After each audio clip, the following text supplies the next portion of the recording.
Енді айтыңыз. Оразаның бір осы жерден кішкентай пайдасын айтайын. Сіз 30 күн ораза тұтсаңыз, тұтып жүрген кісілерден сұраңызшы. Айт күні қуанып айттап жүресіз жолдастарыңыздың, достарыңыздың, ағайын туыстың үйіне барып.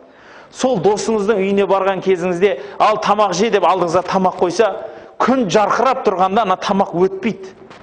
Бір түрлі боласыз, өйткені күндіз 30 күн бойы тамақ жемей үйренгенсіз.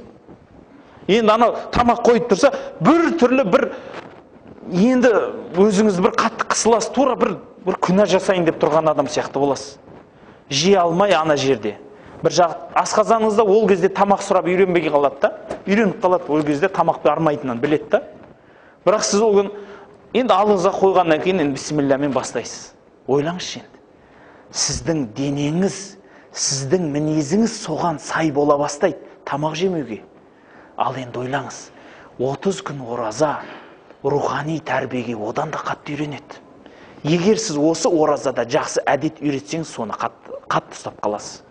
Бір адамдардың бір жақсы әдеттерін көріп жүресіз ғой оразада, Қандай әдеттер? Мысалы да, өтірік сөйлемеу. Немесе бір қандайды бір өзінің бір әдеттері болады.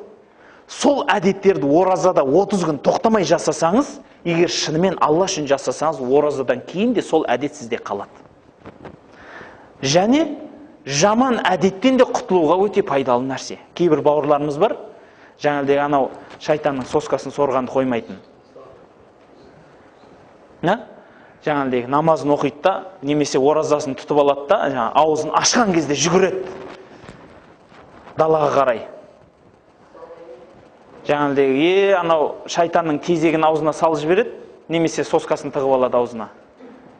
Сосын барып, соскасын еміп болғаннан кейін барып келеді. Әйтеуір, мейірімі қанып, тер болып, рахаттанып. Міне осы ораза содан құтылатын кез. Күндіз шыдадыңыз, кешке таяуда өзіңізше мақұл. Күшіңіз жетпей тұрса басқа уақытта 30 күн бойы азайтуға уақыт қоясыз ғой.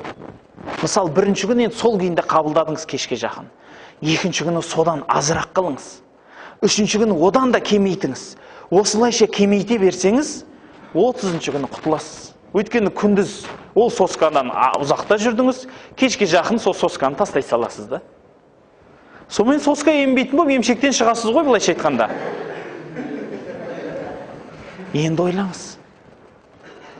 Ол да бір оразаның пайдасы.